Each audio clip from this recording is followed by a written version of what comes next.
Hey everyone, today we're going to be discussing the ways you can differentiate between a toxic person and a healthy person in your life. And also why it's so important to have high standards when choosing who you have around you. The most important thing about this video is that we're going to give you the tools in order to address these toxic people in a way which I don't think you've ever been given before. The first telltale sign of a toxic intruder in your life, and the biggest difference between a toxic relationship and a healthy one, is, and I'm going to say it slowly, lack of communication.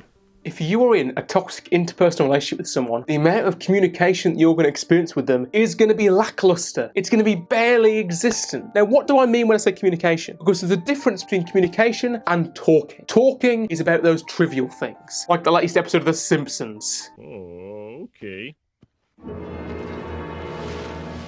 The movie you just watched, the Joker movie, which is fantastic by the way, recommend you watch that. But talking isn't communication. And the reason why it's not communication is because nothing of value, nothing of significance is exchanged. It is just talking. And that is the fundamental difference you need to get into your minds. That talking and communication are two very different things. Now don't get me wrong, it's important to talk about those trivialities from time to time because it builds character, it builds friendship. People aren't always going to be open to talk about these difficult subjects because it drains them of energy. But if you want a close interpersonal relationship with someone, you will at some point have to communicate with them. Communicate the important things, how you feel, what you think. So in contrast to a toxic relationship, a healthy relationship will have lots of communication, because through communication, you can see where each other is coming from, which means that you can learn from each other, which then means you can grow from each other and become better people. So I cannot stress this enough, that communication is the cornerstone of all successful interpersonal relationships. If you are in an interpersonal relationship with hardly any communication, get rid of it. You don't need it. Communication is important. Unless you want someone who is just surface level friend you just have fun with, then fine, this is what you want. But if you want those interpersonal relationships where you can have some deep connection, this is what you want. This is the one which is going to give you that meaning in your life, that love, that emotional support, that confidence, that ability to grow. The second telltale sign of a toxic intruder is projection. Toxic people will project on you the behaviour that they feel vulnerable about themselves. They might chastise you and argue with you if you are a few minutes late. In actuality, they are the ones with the punctuality issue.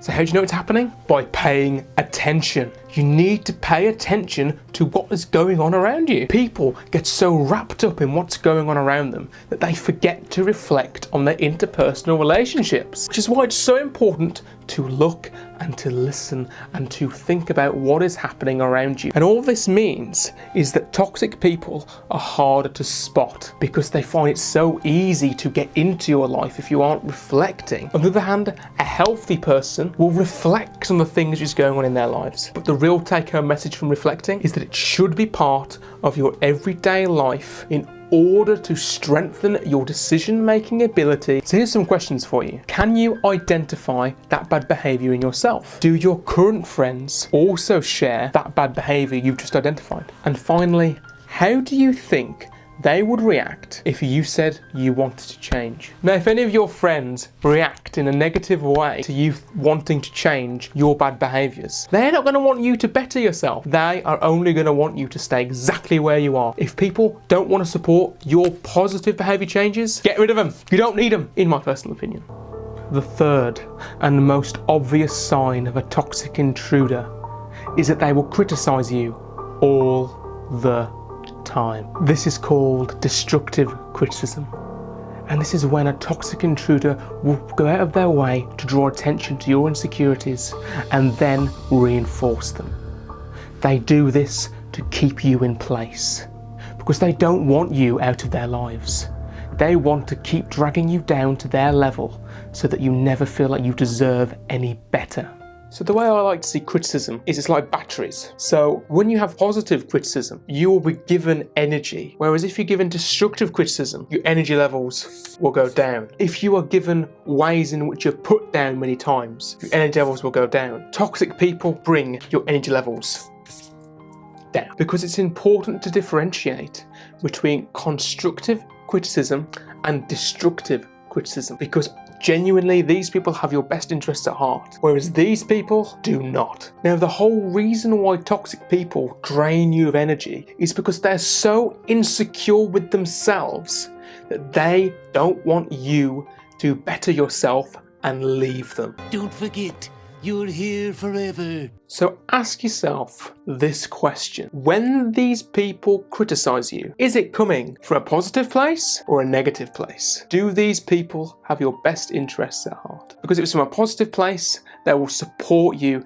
in changing your bad behaviour. The fourth telltale sign of a toxic intruder is when they use emotional blackmail. This is when they make you feel guilty, when they manipulate you, when they withhold that love and support based on a behaviour that they don't agree with. Their love is conditional. They will always be asking themselves the question, what is it that you can do for them? So how can you tell if someone's using emotional blackmail against you? One way you can see is by listening. Quite often, toxic people will phrase things in a way which gives you the perception of choice, whereas in actuality, it's often an offer you simply can't refuse. I'm gonna make him an offer he can't refuse. On the other hand, someone in a healthy interpersonal relationship will challenge your objectively bad behaviour, such as drug use, over excessive alcohol, anything on these lines. Now, what that is tough love. And tough love takes a lot of time to adjust to, because it can be hard at first, but they are doing it because they have your best interests at heart. If you don't feel like they have your best interests at heart, They have not your interest at heart. it's a telltale indication that they are using you and manipulating you for their own personal ends. But if this is the case, ask yourself one question. Do you really want to be around people who do not have your best interests at heart? The last telltale sign of a toxic intruder in your life is when they begin to play the blame game. This is when they begin to blame you for all of their toxic behaviours.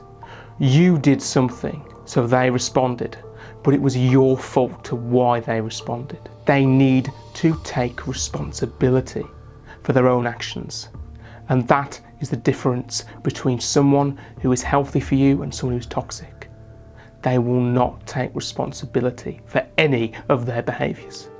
When they give you the silent treatment, what they're doing is they're actually blaming you for their own undesirable behaviour. They're doing this behaviour because you've done your behaviour, which is complete and utter rubbish. They are in control of their behaviour. They don't have to do these things. They don't have to give you the silent treatment. They can address it like adults, like healthy people, because a healthy person will take ownership of their mistakes, their behaviours, discuss it with you, and move forwards knowing that they're going to self-improve, not like people who will blame you for their own behaviours. A way to disarm these people who are constantly blaming you for their bad behaviour is to ask them this one question. Do I have the power over your behaviour? So now that you've watched this video, there are 3 options available to you with what you can do in your interpersonal relationships. The first one is nothing. You can do nothing about your toxic interpersonal relationships that you've now identified. I do not advise this option whatsoever. No. It is your responsibility now to change your life, because if you don't, you're going to suffer. And because you now have this knowledge, this information, the only person to blame for your suffering now is yourself. So I do not recommend option 1. Option 2. This is trying to change these toxic people. Now, if it's a close family member, if it's a close friend, if it's someone that you truly, truly care about, then maybe. But the question you have to ask yourself is, do these people want to change? Do they actually see this bad behaviour themselves? Because if they do not see it themselves, they are not going to want to change. And often, this could actually do more harm than good for yourself and for them. Leave this to the professionals. Don't take the risk. So I wouldn't recommend option 2 either.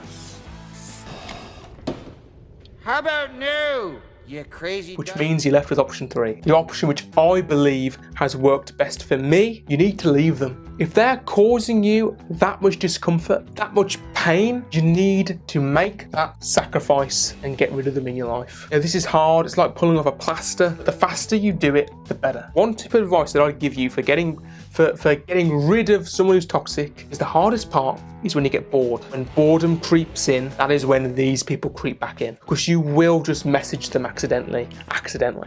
You will start talking to them again because you don't feel that they have another option. Keep yourself busy with hobbies, do as much as you can in order to stay away from them. Do not let boredom sink in again. Do this one. Yeah. You must see toxic people as a sinking ship, because if you don't do something about them, they will take you with them. So see this as personal development. Every time that you realise you're in a toxic interpersonal relationship with someone and take that first step in getting out of it, you are growing as a person, and that is what is most important. Thank you for watching the video. If you liked it, please like and subscribe. Also, share the content. Sharing the content is actually really, really useful for us. If you feel like you're actually the toxic person in a friendship, then please get in touch. There's certain things that we can talk about and discuss which may help you get out of that toxic rut. Remember, you aren't alone, and that at Inspire Initiatives, we are investing in you.